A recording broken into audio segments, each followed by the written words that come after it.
Just how heavy is the heavy metal in Vegas?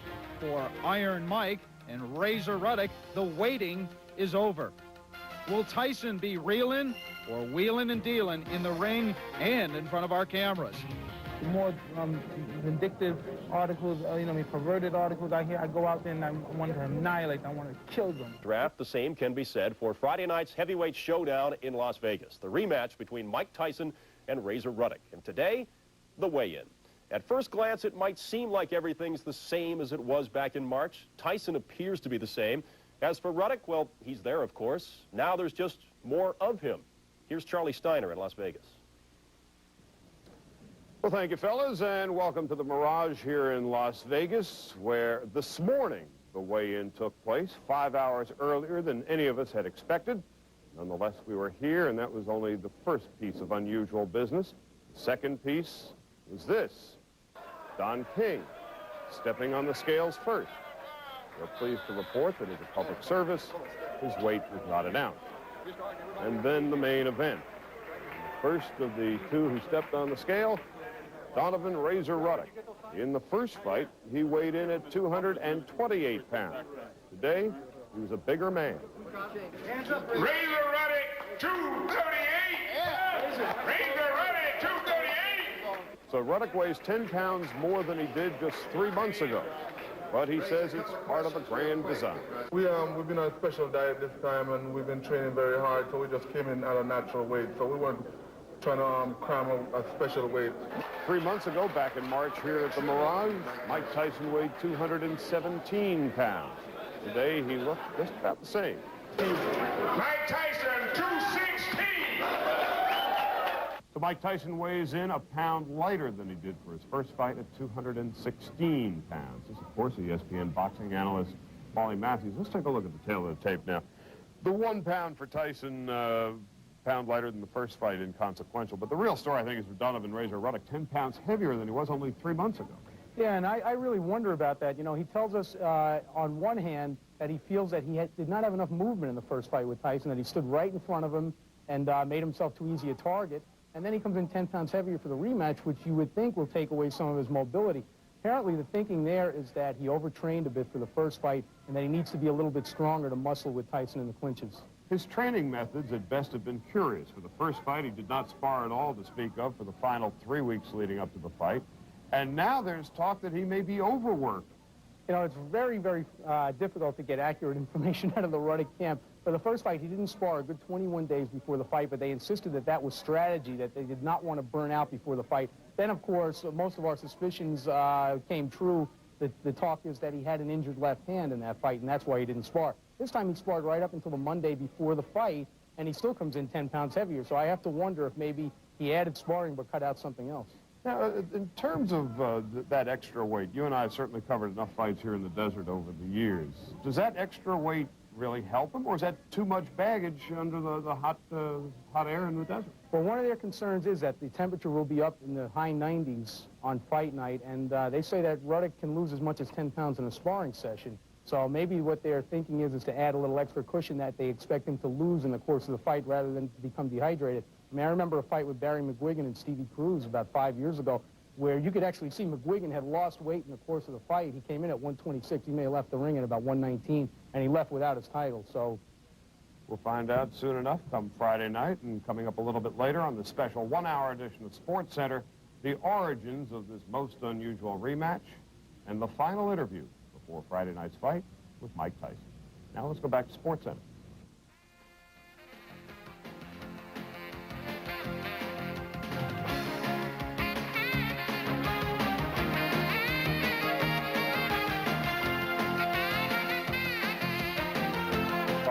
Boxing on his best days is the most unusual preoccupation and for some of us an occupation.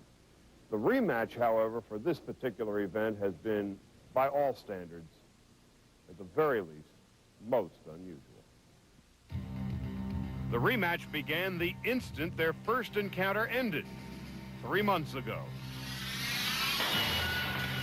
Tyson applies the pressure. He's got him where he wants him now.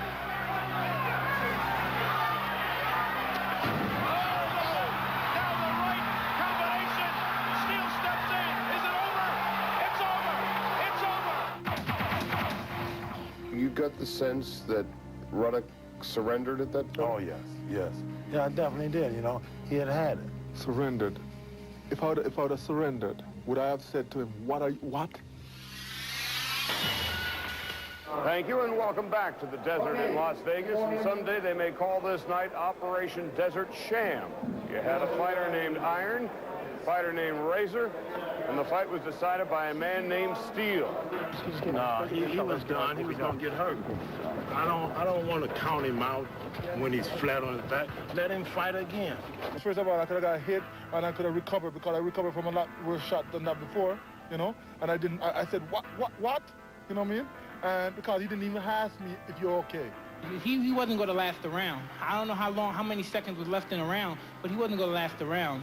I swear to God, I asked Murad. I told him I smell a rat, Murad. Hey, there's a conflict of interest here, okay? Richard Steele's work for Steve Wynn. Richard Steele, he beat us. Richard Steele beat us.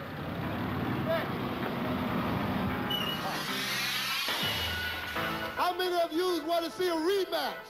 If y'all truly want to respect the rules and the controversy of thinking that something may or may not have been wrong, get your next referee and bring him on back again. I fear no man, no mortal, nobody but God, so we can do it again. I'd love a rematch. Let's get it on. If y'all want it on, you got it. Oh, I love you. You see what he just said? We're going to get our rights, so the fight is on. But little did Muhammad know how difficult that would be. To the fights now, and at this moment, the Tyson-Ruddock rematch scheduled for June 28th has been postponed. Ruddock had supposedly pulled out to make room for a Tyson-Holyfield matchup, but then said he wouldn't fight unless his promoter could promote. And while Muhammad continued his protests about the controversial finish to the first fight, he would be suspended from promoting in the state of Nevada for the next year for his part in that post-fight free-for-all, and for his subsequent failure to show up at the hearing. His reason for the no-show was no sleep. For the first time in boxing history where excuses are about as plentiful as palookas, a sleeping disorder was used as the reason for Murad Muhammad missing the commission hearing. But despite his absence, the fight would go on after all. I'm not going to deprive the people out there because of my difference with the Nevada Commission. The lunacy continued at a satellite news conference with Tyson in Vegas and Ruddock in New York. It was truly transcontinental. We'll see. We'll see. You know you're really a transvestite and you like me. I'm not going to dignify that with an answer, but do I have to sit here and listen to this moron? And by a court decision earlier this week, Murad Muhammad is in fact now back in the promotion as officially Razor Ruddock's promoter. Joining us now, as we record this interview just a few minutes after the weigh-in, mighty Mike Tyson, 216 pounds, a pound lighter than the last fight. I guess it's really not of any consequence at all. Well, I have been training hard. Mike, the fact that you've gotten so much negative media going into this thing, is it some sense of satisfaction you can show everybody you are in fact in shape at 260? I never make any big issue or nothing about that when people write about me. The more they write, the more negative they write, the more I take it out on my opponents. The more vindictive articles, perverted articles I hear, I go out there and I want to annihilate them. I want to kill them. I get that sense that this is kind of a jump start for you. I mean, this is almost something you needed. No, that's just how I go big. You know what I mean? Everyone that writes bad about me, which they really don't care about my opponent, I've proved all of them wrong by the way I dismantled them. Why do you suppose you're getting the negative press? Listen, basically, it's because rumors that go around from people that don't know me, or people basically that was involved with me at one time. Anyone that interviews me, anyone that writes these articles never interview me or anyone from our camp that know anything about me. They go to the source that's on the other side. I mean, then if they do that, they're going to get negative. So you know how it is. They're right bad about you.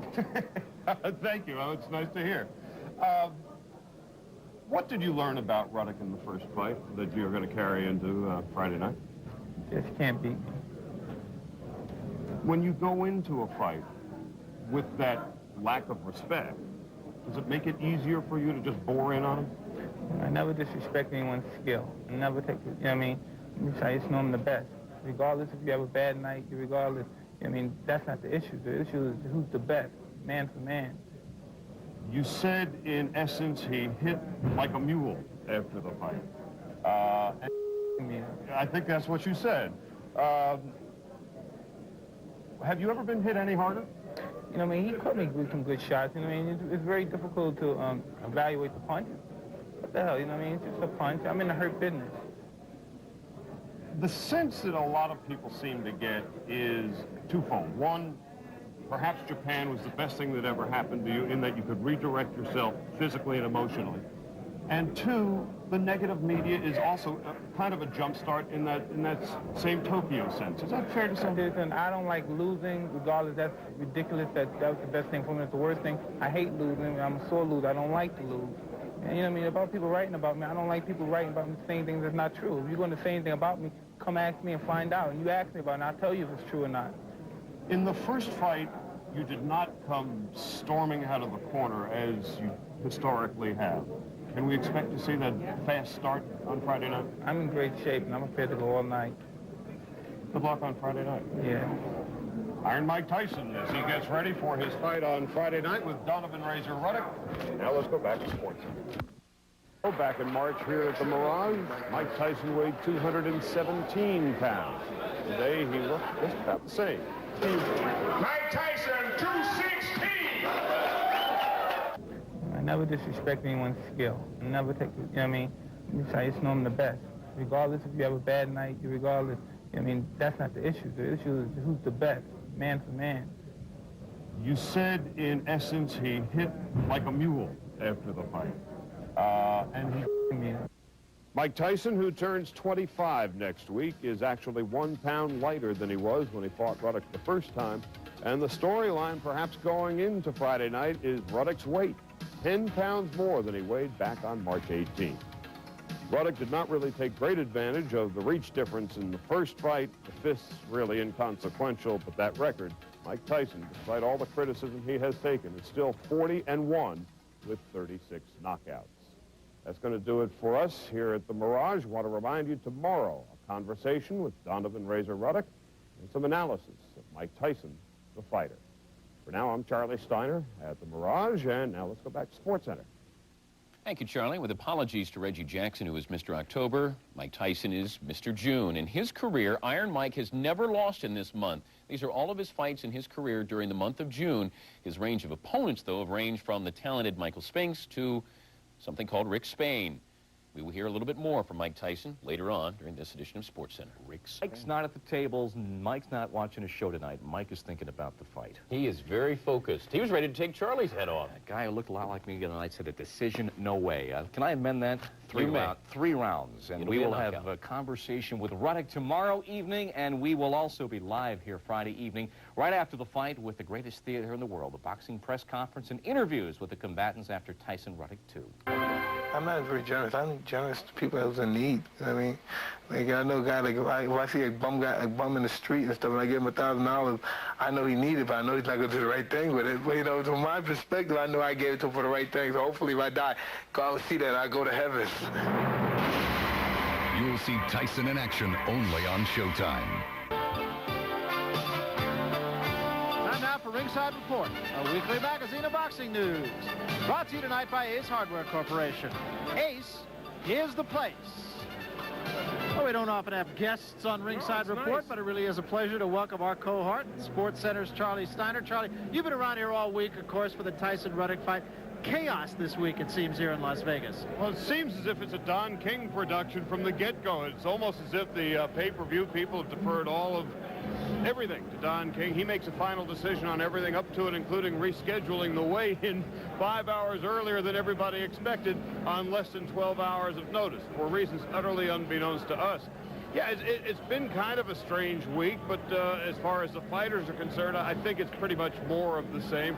Although I think we're seeing more of the same of Mike Tyson, the old same Mike Tyson, and I think that may be the story tomorrow night. It seems, Charlie, that the onus in this bout seems to be on Razor Ruddock. Our questions are, can he change anything from the first fight? Well, one thing he certainly did change was his weight. He's 10 pounds heavier than he was just a 3 months ago, and he came in at 228 pounds back on March the 18th, and now he's 238 pounds. In the first outing, Razor Ruddock seemed to be nervous going in, but as he spoke to Wale Matthews, he did have something to learn.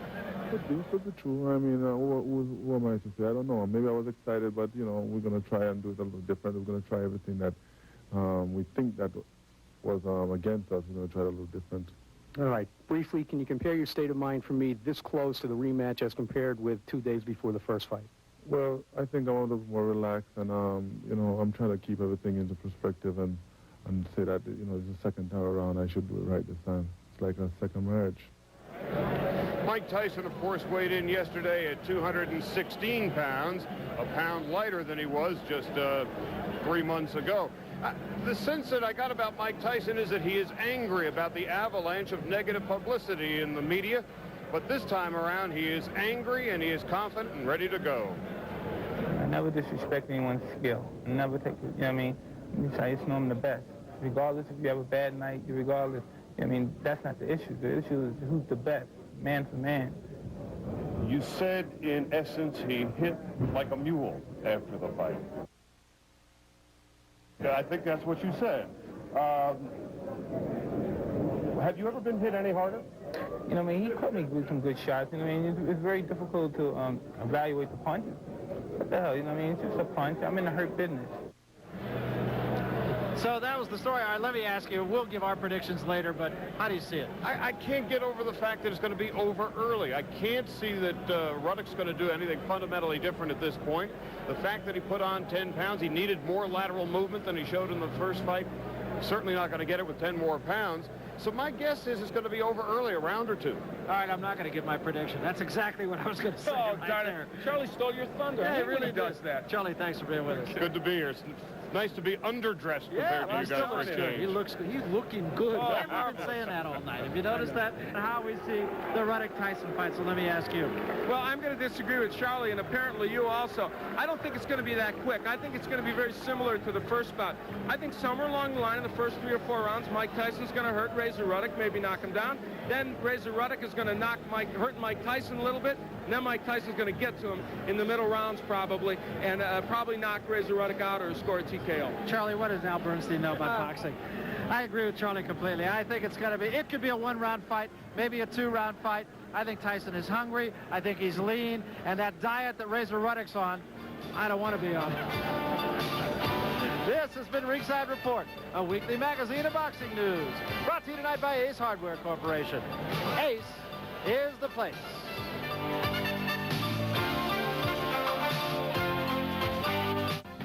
Sports Center is brought to you by Smooth Bush Beer and easy drinking Bush Light. Welcome back. It was back in March that the third man in the ring made the most news when Mike Tyson stopped Razor Ruddock in the 7th round. Tomorrow night they will get it on, and don't look for referee Mills Lane to be stepping between them except to stop each round. We're ready to go several rounds with our Vegas contingent headed up by Charlie Steiner. Well, thanks, Bob. This time tomorrow, give or take a couple of minutes, we will know the outcome of the Ruddock-Tyson 2 fight. But the #1 story around here this day is the future, what if any, of Holyfield-Tyson 1. To that end, Mike Tyson was the recipient of this letter from Dan Duva, who is Holyfield's promoter, saying a major stumbling block has been removed. There are no options for any future fights. What's interesting is that this letter was sent directly to Mike Tyson, bypassing Don King. We showed him a copy of that letter this morning, and just because it says no options, it still doesn't mean there's any deal. And now let's see what we got here. Oh, no. This is what a $15 million contract with no options looks like. But it's still not good enough for Don King, who wants $25 million. Then he says you got a deal.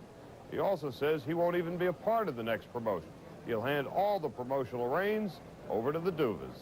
Give this guy a chance to at least promote a heavyweight title fight. Hey, no problem with that. I won't go to no press conference. I won't have nothing to do with the fight, period. So Duva can get all the light. I will not eclipse you, Dan. I know my bright son. I'm Leo the Lion. I know, but I would not eclipse you. I would not even get in your way. Just tell me where you want Tyson to be, and we will bring him there. You use him for that day, and that's the end of that. And so meantime, the playing continues. Somebody who's been overlooked in all of this is Donovan Razor Ruddock, who happens to be the opponent once again for Mike Tyson tomorrow night. Wally Matthews caught up with the other guy in this story.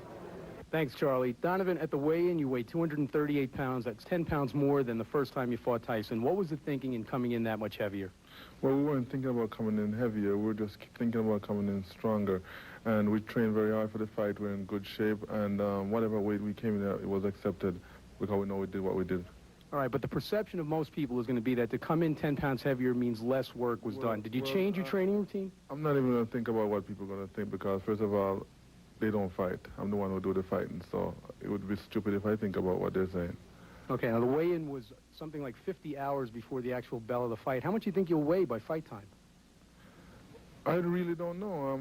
I do the thing that I've been doing naturally every day, and I don't know exactly. I probably weigh the same thing, 238. That's my natural weight. And it's not like you see any fat on me or anything like that. It's 238 solid. Okay, now for the first fight, the rumor was that you had a bad right hand and you did not spar for anywhere between 10 days and 3 weeks before the fight. Now, this time, are you sound, and how bad was the hand in the first fight? Well, like I told everyone before, and they won't never listen, I told them that my right hand was not bad. I abandoned it because I've been so successful with my my left hand all through my career, so I was slowly dependent on it all through the fight. So it wasn't bad. We went back to the training. We had an opportunity, second opportunity now, to fight him again. So we went back onto the drawing board and we started using the right hand a lot more. So basically you're going to see more right hand or whatever it takes. Now, have you sparred right up until fight time or within days of the fight this time? Well, we finished our sparring 2 days ago, and we're satisfied with what we already accomplished. Do you think cutting off sparring early for the first fight was a mistake? Nah, I don't think so. I think we should have controlled it a lot more than for the first fight. We should have controlled it a lot more than for the first fight. All right, another thing that you might have to control for this fight is your emotions going in. One thing that we're told was that you were very, very hyped up before the first fight, and that may have robbed you of some energy. Is that true? Could be true. I mean, who am I to say? I don't know. Maybe I was excited, but, you know, we're going to try and do it a little different. We're going to try everything that we think that was against us. We're going to try it a little different. All right. Briefly, can you compare your state of mind for me this close to the rematch as compared with 2 days before the first fight? Well, I think I'm a little bit more relaxed, and, you know, I'm trying to keep everything into perspective and say that, you know, it's the second time around. I should do it right this time. It's like a second marriage. It may be a second marriage, all right, for Donovan Ruddock and Mike Tyson tomorrow night here at the Mirage, but I think it's fair to assume there will not be much of a love connection in the ring. Coming up later here from Las Vegas, Mike Tyson, the fighter. Has he lost it? Are his skills diminishing? We'll have that story a bit later on. Now let's go back to SportsCenter. Bob? Thanks, Charlie. Razor saying, don't worry, man, about the 238. That's quite heavy, though. 11 pounds more than the first fight. If you saw last night the chat that Charlie had with Mike Tyson, as focused, as single-minded, and surly as most fighters get to be as you get closer and closer to fight time, I think 3 rounds. See you. I think Tyson, I think it'll take longer than that. A little later, as you heard Charlie mention, we'll go back to Vegas, a look at the evolution, or is it de-evolution of Tyson's fighting style. It's going to be a big payday for Mike Tyson and Donovan. Prevailing stories about Mike Tyson coming into this fight is whether or not he has lost it, or at the very least, is he losing it? Are his skills diminishing? Is the fire gone? Some of the questions that we pose to some of boxing's best experts. It's been 16 months since Mike Tyson went looking for his mouthpiece in Tokyo. Prior to the Douglas fight, and ever since, the question continues to be asked. At the age of 24, has Mike Tyson already passed his peak? I do not know, nor do I want to practice psychiatry without a license, what the problem is, but it ain't the same Mike Tyson. If he could be disciplined, he could probably go back and still improve a lot more, but I just think the discipline is out of his life. I think time will show that what I'm saying, understand, is going to be the right thing, because he can only go down, not up. If you train hard for a fight, you're in the gym maybe 2 hours a day, but you have another 22 hours to kill, and that's when I think he's getting himself out of shape. I mean, that's so ridiculous. That's just people speaking because they don't know anything else to say. I think Tyson a little bit more easy to hit. I don't believe that Mike Tyson is the same fighter. I've saw a slow, I think, decline since he left Kevin Rooney. He's got to be concerned about his corner, too, which is a big minus for him. He doesn't put his punches together as well, and he shows you his punches. When he fought for Kevin Rooney, he didn't have a pattern, and that what made him so awesome. Custamato said the one thing you must do is move your head when you throw a punch. He doesn't. He's not throwing the combinations that he used to throw when he was with Kevin Rooney. He's got to have somebody there that he can turn to, a corner he can turn to. And I don't know whether he's got that. He had that with Kevin Rooney. I think that his life has changed. You know, he got so much so soon. You know, at the age of 21, he's champion of the world. The thing with Mike is, yes, he's a former champion, but he made so much money in boxing that he still thinks he's the champion. He's the champion money earner. When Tyson meets Razor Ruddock again on Friday night here at the Mirage, Tyson will take on a two-handed fighter. Unlike the Ruddock who fought here against Tyson back in March. I think it's a good possibility that Razor Ruddock may come in a little more confident and maybe even a little bit more physically prepared for this fight. If he can fight a more physical fight the first few rounds and get away with it, then I think that as every round goes by, after the fourth, fifth round, I think the fight's going to become an easier fight, and it will give him more of an opportunity to beat Mike Tyson. He didn't throw enough right hands in the last fight, so I will always be suspicious that something was wrong with it. Yeah, everyone's injured, you know, when they lose. Everyone has all kind of crutches and excuses they make when they lose. But, you know, I mean, he has a second time to prove it. Now, what's going to happen after the second time? He's going to make another excuse? I thought Ruddock fought a terrible fight last time. He had no fight plan going in. He was the same punch over and over and over again. I think that he has a lot of room for improvement, and I don't think Mike has too much room for improvement. Why is it so difficult to say, God, Mike fought a good fight? You know what I mean? I want everyone to know that I'm the best fighter of my era. I proved it with Spinks, and I'm going to prove it with him.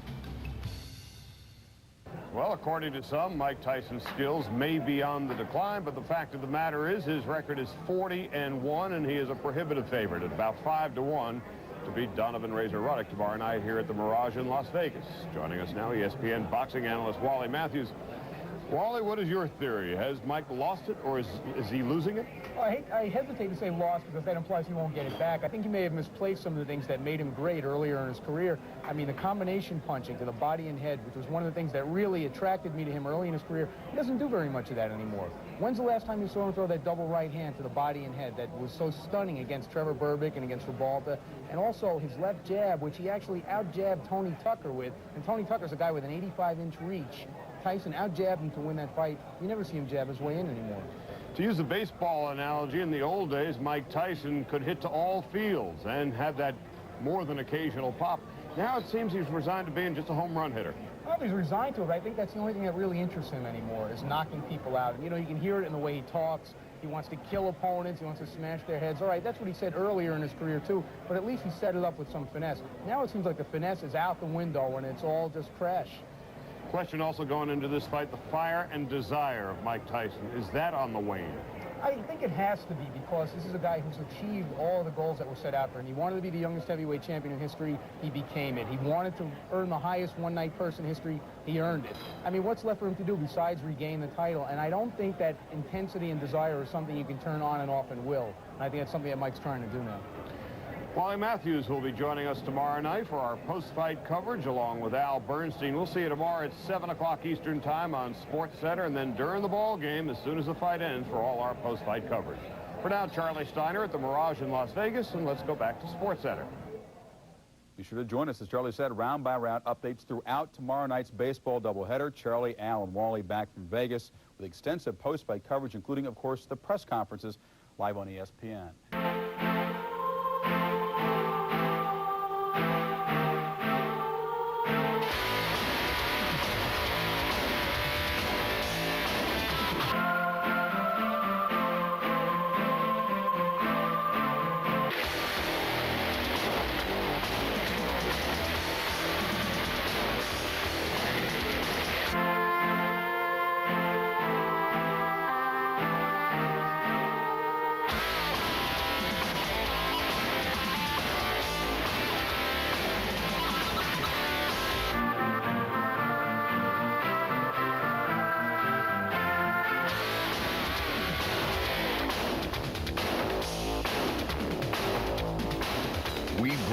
Tyson like no one can.